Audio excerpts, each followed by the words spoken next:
So Travis Walton's abduction was in the early 70s, I think. And it was November, early November. And Travis was part of a logging crew out here in the Sitgreaves Forest in northern Arizona. It was 7 guys, and the sort of leader of the crew had gotten a bid to log out this section of the Sitgreaves Forest, and it's set to be his most profitable job ever. This section of the forest that we're in right now? The section of the forest that we're in right now. It looked like that sort of old sign looked more like maybe it pointed this way than the other way, okay. But it was sort of hard to tell. I'll follow you guys. Okay. Sounds good. Investigators. Yeah. Very official. You're the investigator. Did you get that on fucking... I think I got that on there. I'll follow you. Because you guys are the investigators. That's what the fuck we gotta quit asking for directions with a fucking magnet on the side of the car that says that we're investigators. We look like junior varsity. They'd been out, working for a couple weeks, and would drive into the forest early in the morning and drive out again every night. So one day they were out working a pretty normal day. And then into the day they all loaded up into the truck and were heading back out this road, old dirt logging road. And they see this light kind of up ahead in the distance, kind of behind trees. Can't really see the source of the light, just a sort of glow.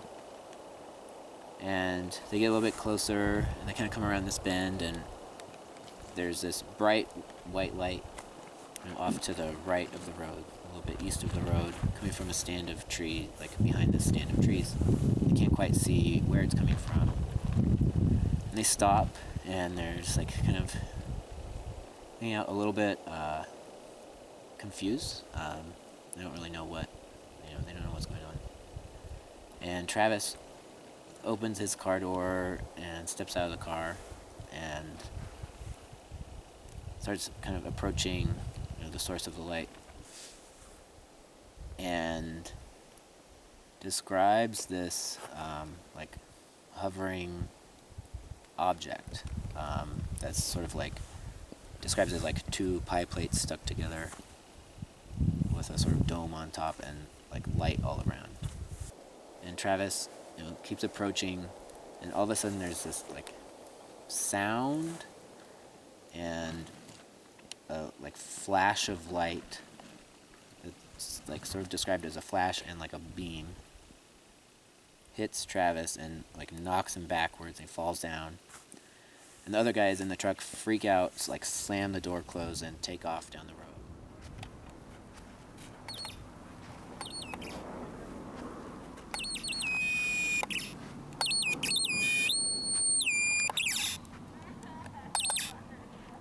We're measuring EMF fields using a experimental antenna, quartz and copper. And it's jumping up to about 8 or 9. So this might be giving us some EMF and maybe some other energy readings because of the properties of quartz. Good vibes. Still good vibes? Yeah, it's mostly good vibes. Hey. What happens if I take this away from you? You take my keys. No, I feel good. Still good vibes? Good vibes. No bad vibes? Yeah, even with this mess, mostly good vibes. Cool. And they get a little ways down, and they're what the fuck? We just ditched Travis, we gotta go back. Half the guys are no, we guys gotta keep going, that was crazy. The other guys are, gotta go back. The team leader is driving, and they get, I think they hit the next road, and they, he's no, we have to go back and check, we can't leave Travis out here in the woods. So they turn around, head back to the site. They're happening, and they'll get out of the truck, and they're like looking around, calling for him, and Travis is like, they can't Tell find us him. about it. Okay. Do some reading.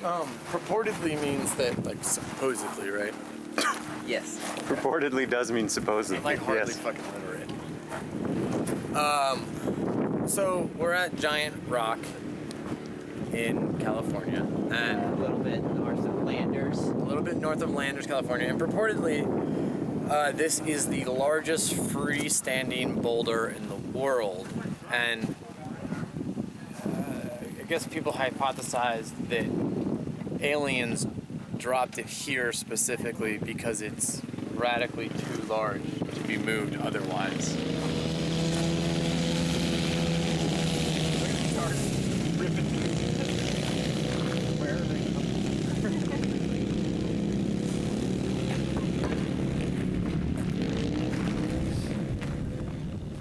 So they spend a while like searching. It's dark. They kind of do the best that they can. They don't find him anywhere. They don't find any they can't find any sort of trace of him or footprints or anything.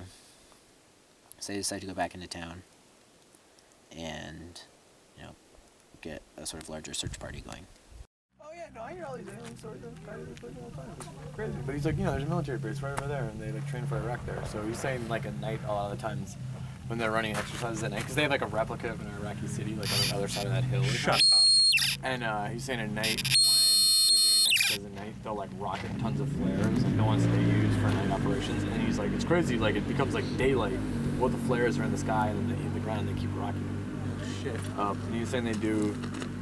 Like you'll see like tanks roll through, and when they do like day exercises, I guess he's like, you can like feel the ground shaking because they're like launching so much stuff or like blowing up tons of stuff. So they go up to Heber, they call the sheriff. The sheriff listens to their story, and he also, gets in the truck with them and is checking out, and the sheriff later, says that he was, checking for illicit substances and found no trace of anything. And the sheriff believes them that, something happens, but there's that suspicion that it, chainsaw accident or something like that the guys are, like, trying to cover up. So next morning, they get a big search team going. They don't really tell everybody about their story of the UFO.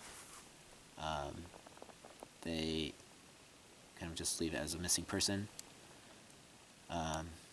And they're worried that Travis could have survived one night out, in the forest, but after 2 nights he would probably be dead of exposure. 5 days later, Travis wakes up on the side of the road in Heber by a payphone.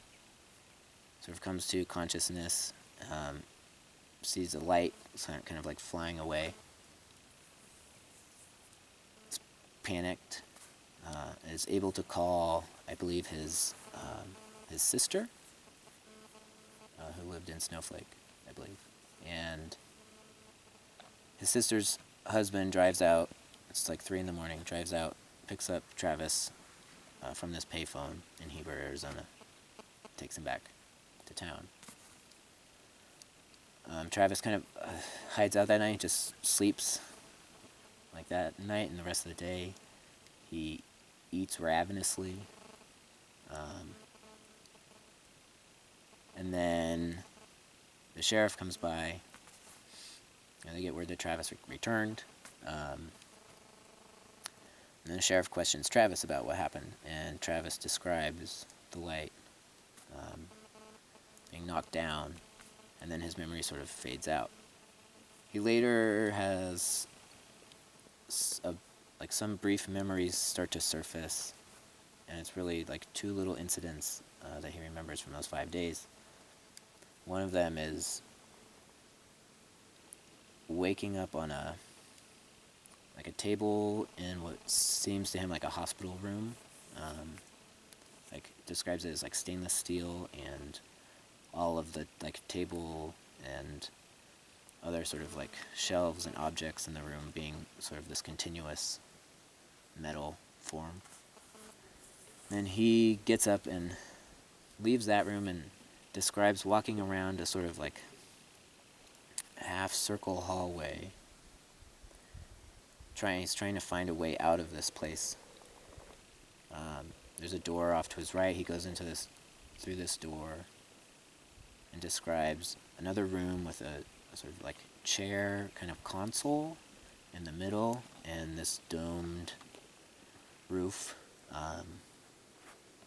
that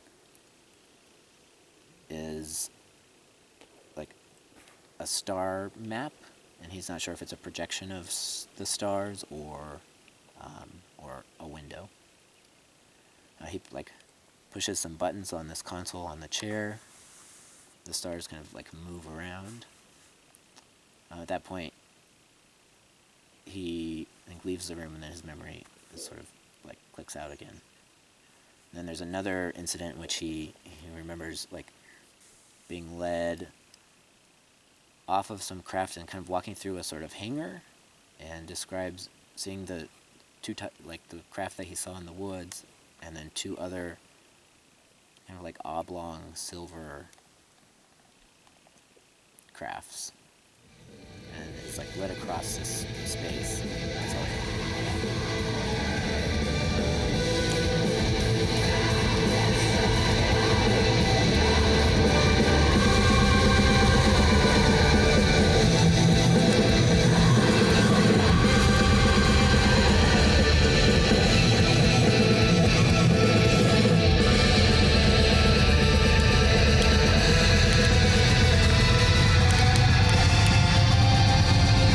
This is a long fucking train though.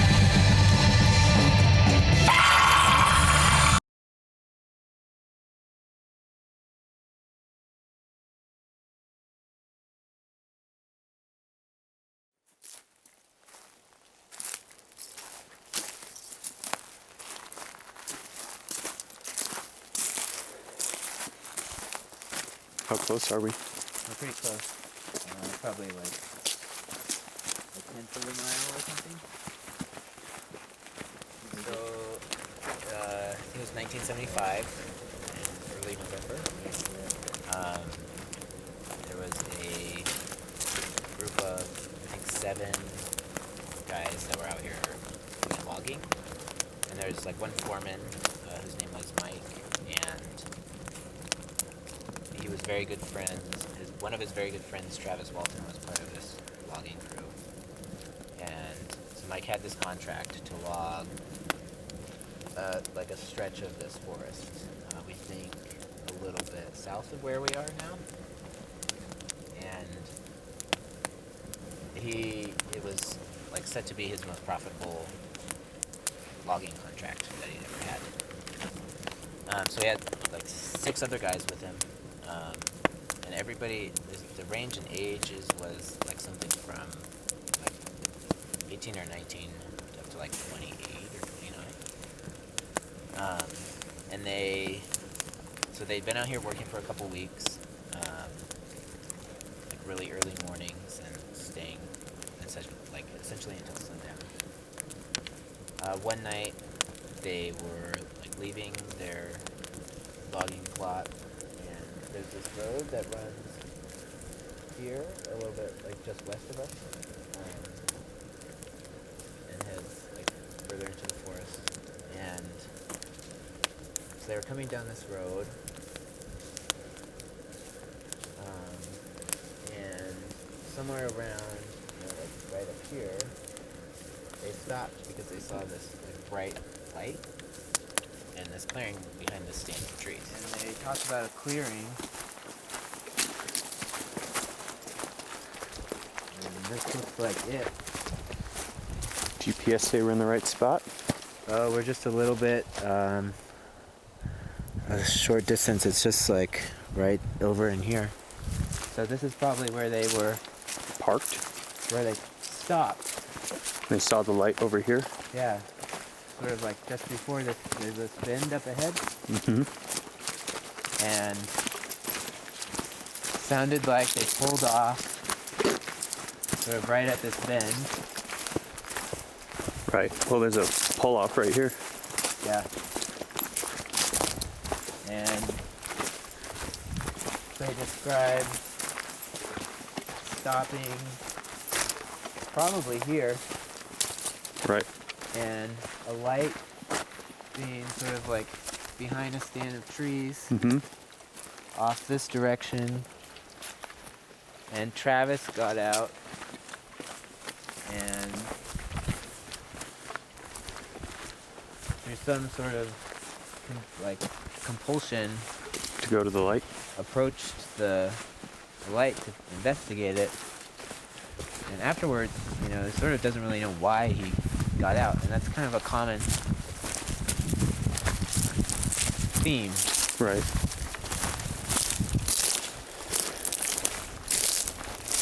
Wow. This tree. So this is it. This is it. Right here on the dot. Wow. So Yeah, this is definitely this is a it. clearing. Wow. Kind of surprised that there's not like any monuments or like any amateur sort of Yeah. homages, but I mean it was decades ago, so I doubt the locals are as interested as we are. Yeah.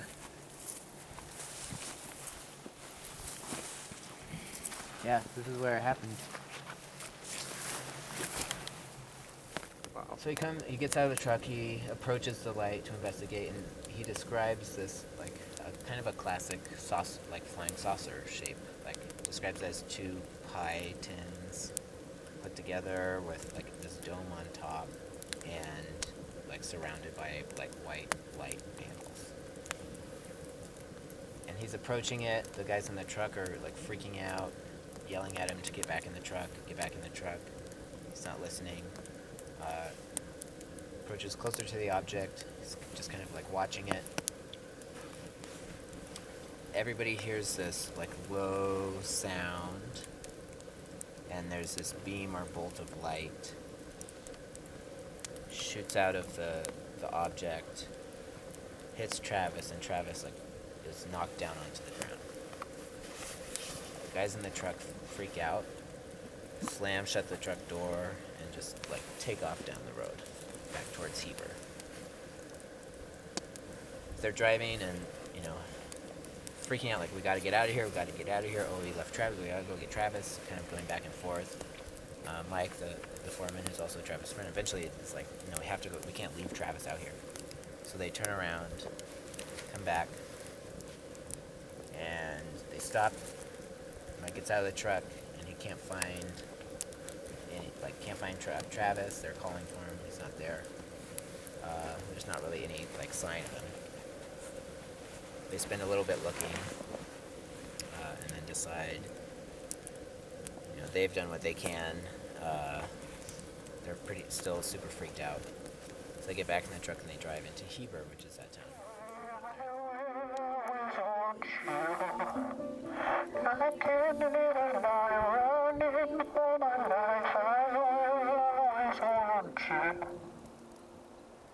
I get it like a wrecking ball.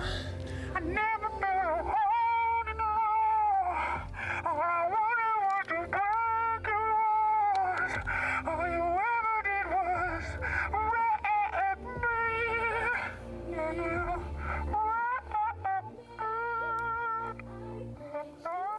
Go to this bar diner and call the sheriff. The sheriff comes out and spends a little bit of time questioning them, and they describe what happened. The sheriff is, he's not, he's a little bit suspicious, but seems like he's kind of buying their story, but is still a little suspicious and is thinking that, it could have also been a chainsaw, some sort of chainsaw accident that they're trying to cover up, or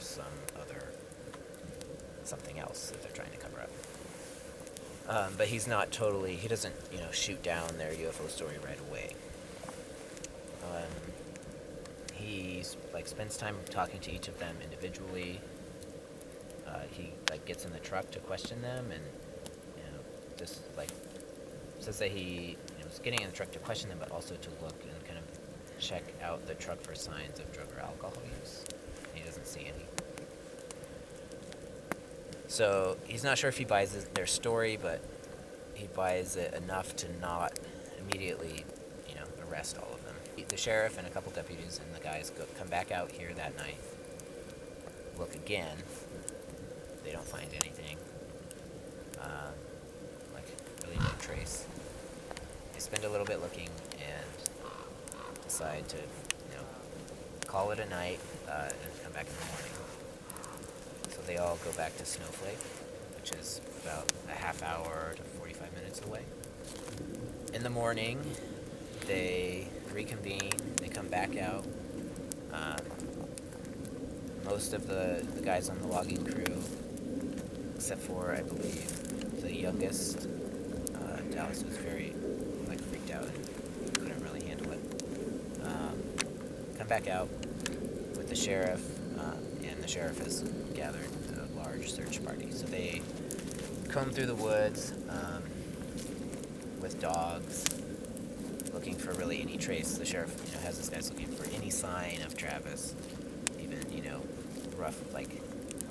roughed up vegetation, blood. And then there's, the second night, people are pretty skeptical that somebody would survive out here in early November for 2 nights without any equipment. In the sort of questioning during this time, the crew volunteers to do polygraph tests. They're sort of telling the story, and they're not sure that the sheriff and his crew are quite believing them, so they kind of impulsively offer to do polygraph tests. The sheriff takes them up on that offer, so they set up tests and set a scheduled time in the morning, and the guys are going in together to do these tests. As they're going in, they're kind of do we really want to do this?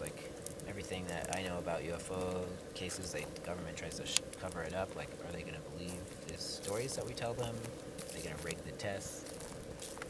They kind of are waffling back and forth. Should we really do this? Should we not?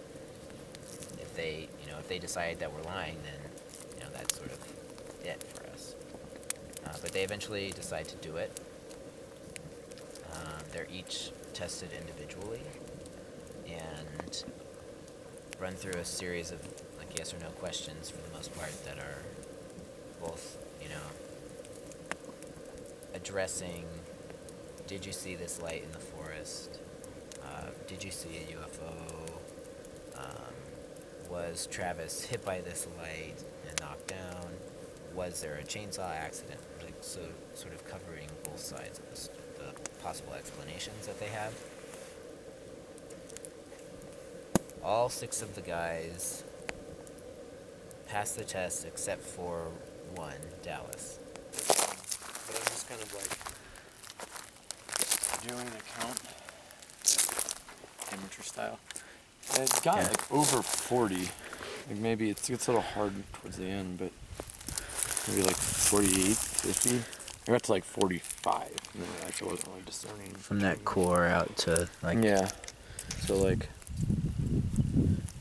that's about 6, 7 inches. and double that, so Sort of 12 to 14 inch diameter. Probably something about like this. that. Yeah. The investigation continues, for a couple days, and they're still being questioned. The reporters are out, trying to figure out what happened. 5 days after the disappearance, Travis recalls waking up on the side of the road in Heber, sort of outside of a payphone, and as he wakes, seeing this light recede up into the sky. This is fucking tight. We're actually doing this. It's completely ridiculous. So if we die, I'll be stoked. You want to take one for the team? Well, it'd just be a pretty cool way to die. Like, yeah, well, they all died up there. That would be an interesting twist on the Travis Walton story. I hope so you guys went into the woods with 3 of you. I hope you would come to our investigate. funeral. Huh? But I hope you'd come to our funeral. What is that? That's rock.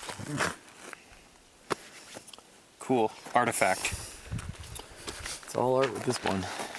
You want this? No, you can have it.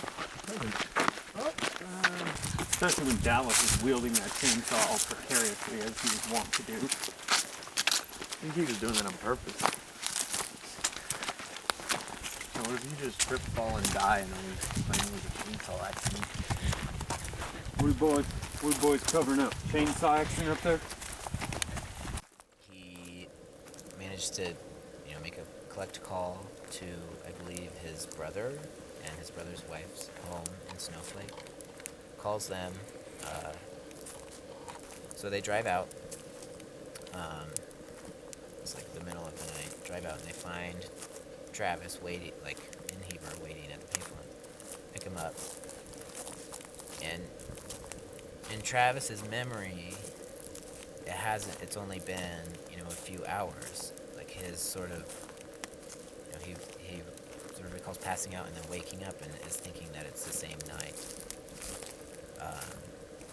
But then, realizes that he has, like, stubble as if he hasn't shaved in days, and his brother tells him, no, you've been gone for 5 days. So they take him back to Snowflake, and they don't tell the sheriff right away that he's back. They get him home, it's, 3 in the morning, and they get him back to his brother's house, and he just goes to sleep.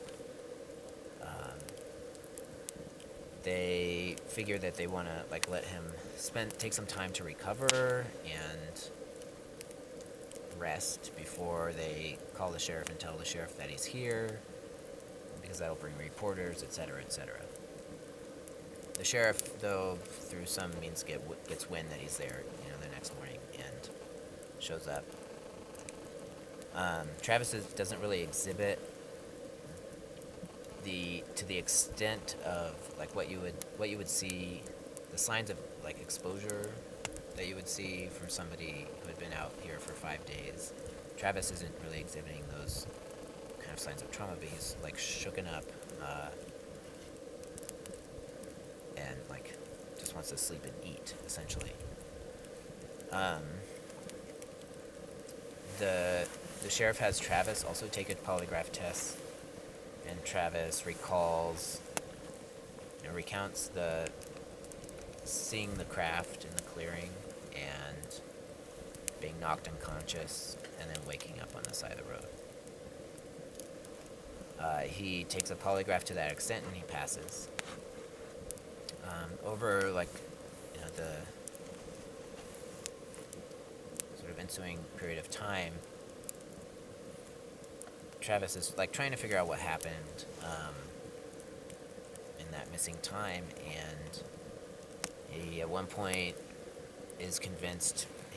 He's approached by this scientist who's associated with the Aerial Phenomenon Research Society, I believe it's called, in Tucson, Arizona, and is given this reference to a doctor to go see, a psychologist. And so Travis and Mike go, and they show up at this place that's basically this guy's apartment, and it's a hoarder's apartment, and they meet the guy and he doesn't really have any credentials, so they freak out and decide not to talk to this guy. But Travis is trying to kind of come to terms with what happened, and he eventually gets these 2 glimpses of memory. There are 2 very short incidents. The first is waking up in a room lying down on a table. And he describes the room as being sort of like a hospital-like setting, and all stainless steel or something similar to stainless steel, and continuous surfaces. So wall, floor, the table, everything a continuous stainless steel surface. And he wakes up and he's in this room and he sees these 4 figures leave the room. They're like 4 feet tall.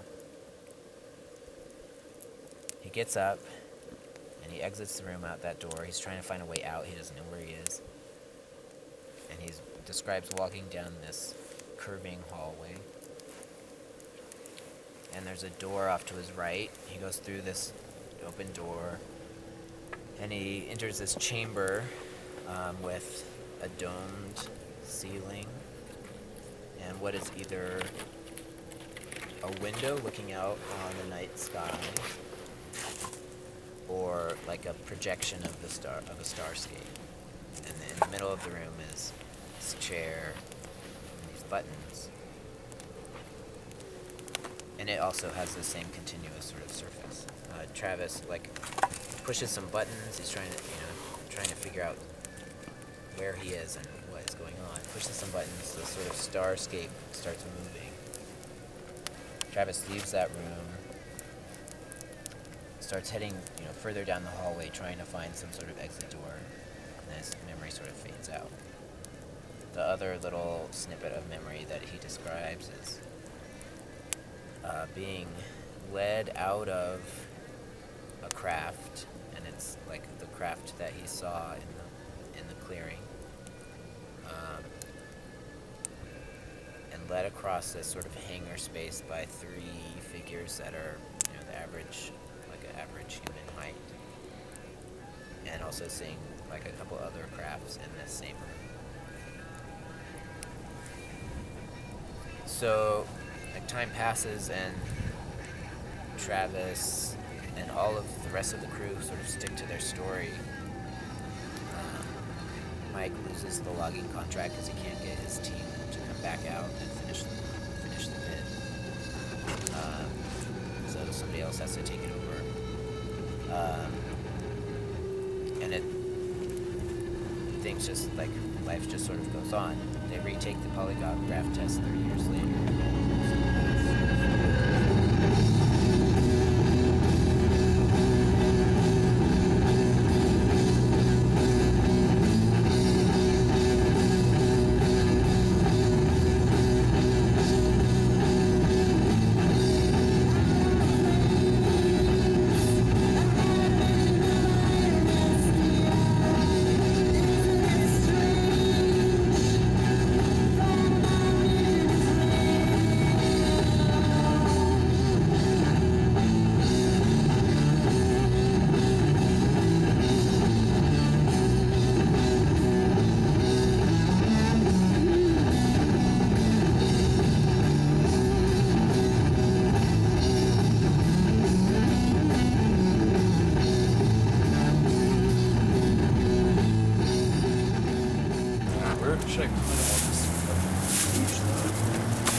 Oh, where are we going to put all?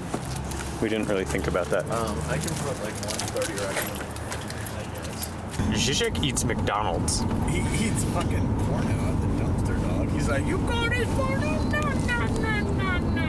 That's not what Zizek sounds. Yes, he does. He sounds just like that. He says, I'm Zizek. People say it's McDonald's. We are ruining the environment. There is no environment. This notion of this notion of ecology as ideology is false. We are putting nature now. Entropy. People just like to say entropy sometimes. And we must embrace our role as nature as bringing on the great next cataclysm.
1975. It's early November, and this guy named Mike he ran a sort of logging crew, and he had gotten a logging contract to log a swath of this forest. We think a little bit south of where we are now, and he had a sort of history of, he was very good at sort of getting these jobs, and this was said to be his most profitable job yet. And he put together a crew of 6 other guys. One of them was his good friend Travis Walton. So they'd been out here for a couple weeks, and they would be out here pretty early in the morning. Most of them few of them lived in Snowflake, which is about 30 to 45 minutes away. Some of them lived in Phoenix. One day they finished their day's work, and they left kind of as the sun was setting, so it was dark, and they're driving out. They're driving down this road, heading north, heading back into Heber, and they're driving along, and as they're driving, they see this bright light coming from behind this stand of trees. As they stop, they see that it is a craft, and they describe it as kind of a classic flying saucer craft.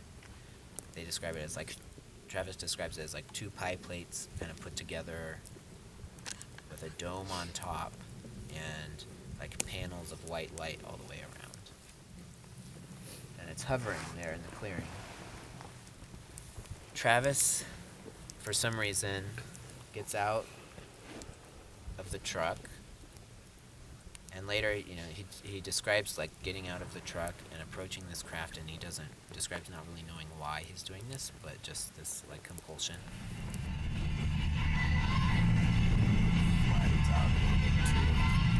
Yeah. How close are we now?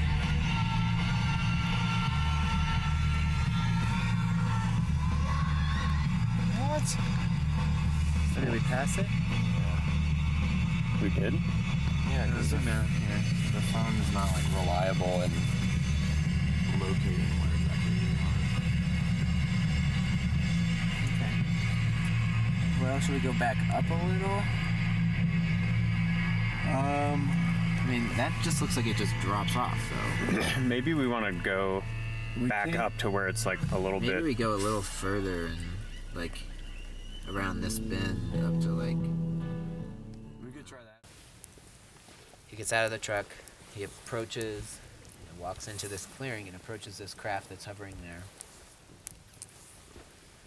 The guys in the truck are freaking out. They're yelling at him to get back in the get back in the truck, we gotta get out of here. He's not listening. They can't get him to come back. Some wood under fire. Travis stops, and he's standing there watching this thing hovering over the clearing, and all of a sudden there's this loud sort of low noise, and this beam or bolt of light shoots out of the craft, hits Travis, and knocks him down. So he falls down on the ground. The guys in the truck freak out. They reach over, slam shut the door, and just take off. And Mike's driving. They take off. They're completely worked up. Gotta get out of here. Oh, we left Travis behind. We gotta go back and get Travis. Gotta get out of here. There's no planes. Ideas of what to do. Eventually, they get a little ways down the road. Could have been just so. They come down a little bit. I'm gonna pull the battery and reset. And we'll just do. So they turn around, come back. They park the truck at the same spot. They get out and they look for him, and they can't find him anywhere. They spend a little while looking. They're calling out for him. They're not hearing anything.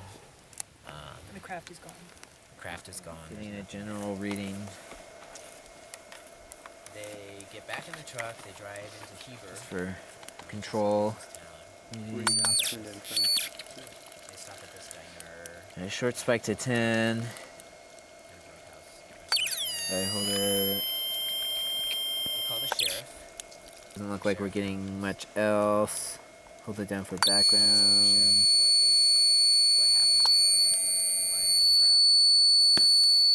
Now it's holding way in. Sheriff doesn't immediately shoot them down. What does that mean? But is suspicious, of course, and this seems like a ridiculous story. It should put it into a sort of back. It reduces the. Probably he's thinking, it's likely it was like a chainsaw accident that they're trying to cover up, or some other something happened and they're trying to cover this up.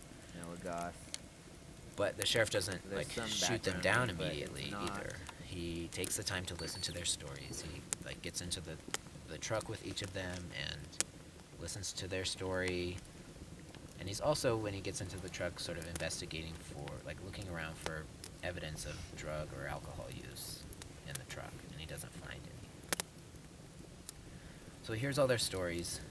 He and a couple deputies and those 6 guys come back out here to the site and spend some time. It's the middle of, it's getting late. It's the middle of the night now.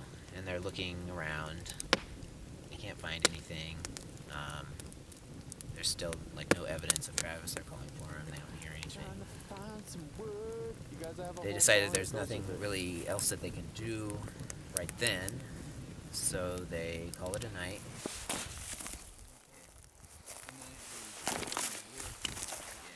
Yup.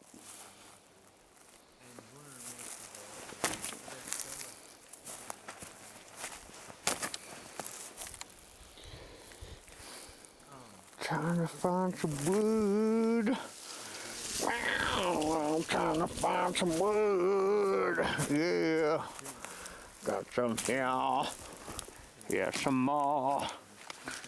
Gonna get some wood. Got some metal. Now this one. Boom! Ow! Fuck! Jesus Christ. Trying to find some wood.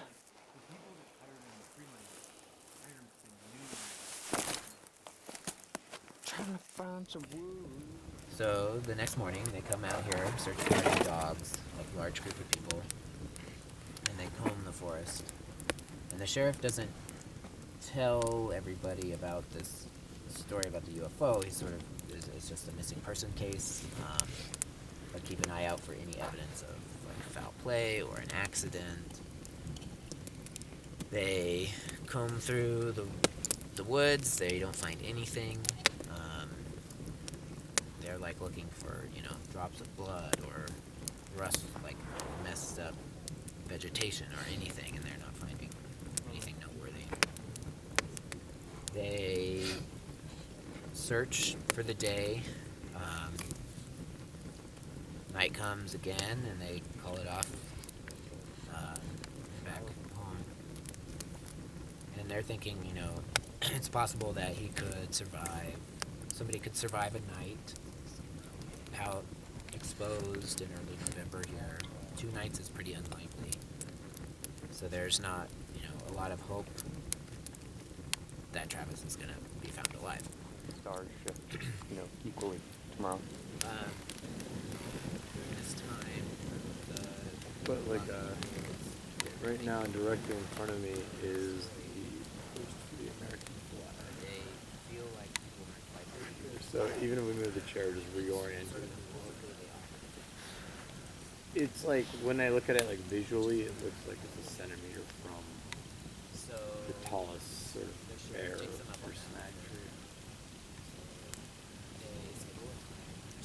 tree. I think maybe so. all the guys go in together. Drive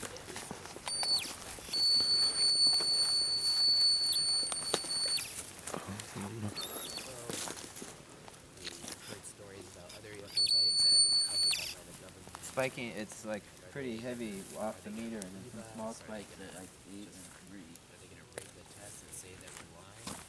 They say that we're lying.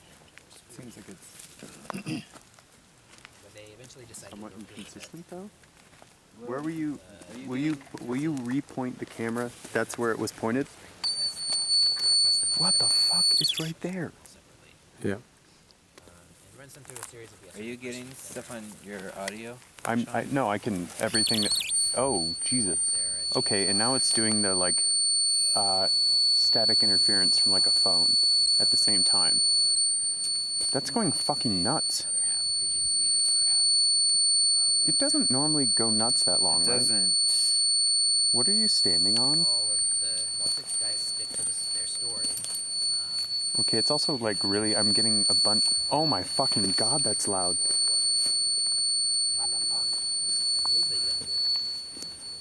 Okay, that didn't do that at the Integratron. His test was ruled This is a different antenna than I was using there. But Right. So can you just, while we're freaking out, explain what's happening?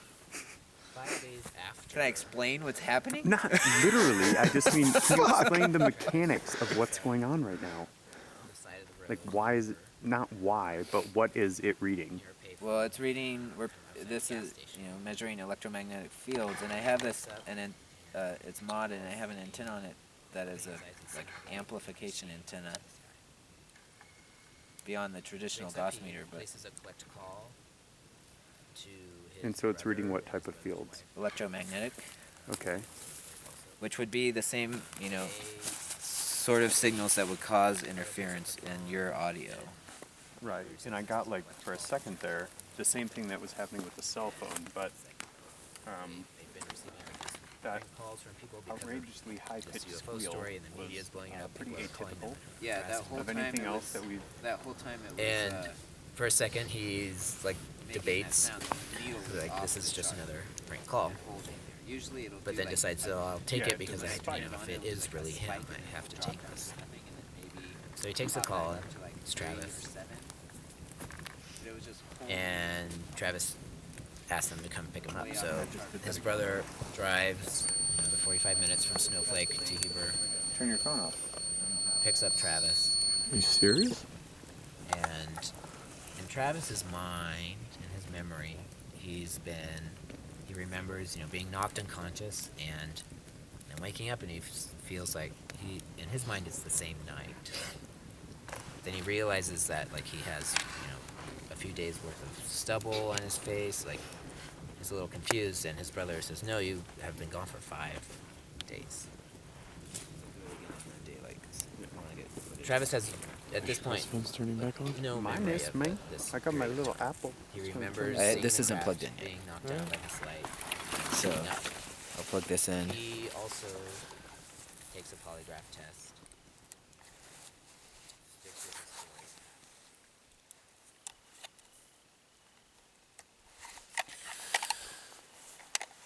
All right, plugged in. All right, now we're way off the charts again at 10. Yeah. So northeast of us is this sort of, initially we thought it was a planet or a very bright star, but it's been visibly changing colors, sort of flickering very rapidly between what looks to the naked eye like kind of like a red, blue, maybe like yellow or white shift, and then Daniel was able to get the telescope focused on it, and when you looked at it, it was like, I was describing it to Mike that it looks like those things that if you go to like the Cheesecake Factory or Applebee's or something and they give it to you and you hold on to it, and then when your table's ready, the lights spin and go around like this around the perimeter of it. Like the center of it's dark, and then around the outside was this sort of like very distinct and consistent pattern that was going very quickly of like, when I looked through the telescope, to me it looked mostly blue, but sort of a little bit green too, but it was like going very quickly around and around. It was very weird. Like it doesn't really look like that when you look at a star, or it's not a plane because it's not really moving. There's more colors though when you look through the telescope. They seem very specific and like really kind of, Yeah, I saw red, blue, green, yellow. and you can see those right now too. It's really weird. Just like, What I thought was interesting is through the telescope, I couldn't see the actual center of the object, just the ring of Yeah, it looked black. shifting light That's around what I it. was saying. The center looks completely black, and But eventually, as time goes on, Travis starts to get a couple little fleeting memories of these 5 days, and there's 2 incidents that he describes. The first is waking up. He wakes up lying on this table in a room, and the room is all, he describes it as being like a hospital room. It's all stainless steel surfaces, and all continuous, so like the wall and the floor and the table that he's on is all one continuous surface. He wakes up, and he sees these 4 figures leaving the room, exiting the room, and they're about 4 feet tall. He's eventually able to get up. He gets up off the table and walks out of the room and describes walking down this sort of curving, semicircular hallway. There's a door off to his right. He's just trying to find a way out of this place. He doesn't know where he is. He goes through this door and walks into this room that's like a circular chamber with a domed ceiling. And in the middle there's a chair. And again, it's like continuous surfaces. Trying to get a visual Up on the dome, it's either a window or a reading projection. on this quartz antenna for the signal. Before it started off from this angle to be exactly on top of the second snag right there. Mm-hmm. And then when I was sort of spending time over here, it was, the angle was adjusted and it looked the same. And then it came back and it looked to be to the right some. And now it's actually to the right of the third. Walks out of a craft down a sort of ramp, being led by 3 figures that are like an average person's height. Being walked down this ramp into this space that's like a hangar, and the craft that he exits was the craft that he saw, that he remembers seeing in the clearing. And then there are these 2 other oblong, sort of cigar-shaped silver crafts in that same hangar. And he's walked across this space. That's it. So he and all of the other guys have stuck to their stories. 30 years later, they were polygraphed again and all passed again. There's been like people have tried to sort of debunk the story. Basically, like the biggest sort of refutation of the story is that, you know, Travis wasn't abducted. He was just like hanging out at this guy Dallas's house, who was the youngest guy, his house for 5 days getting high. But they had this antagonistic relationship, so that story seems kind of strange. And the fact that they all passed these polygraph tests, and the fact that they, like Mike, who was the foreman of the crew, lost his logging contract because he couldn't get the guys to come back out into the woods after that happened. So he lost a bunch of money. So there's, you know, people have tried to kind of come up with theories as to what happened that kind of debunk this story, but nothing really seems to fit. But there's also no proof. So it's one of the classic abduction cases that is unexplained and not quite refutable. 40 years later. 40 years later. So that's why we're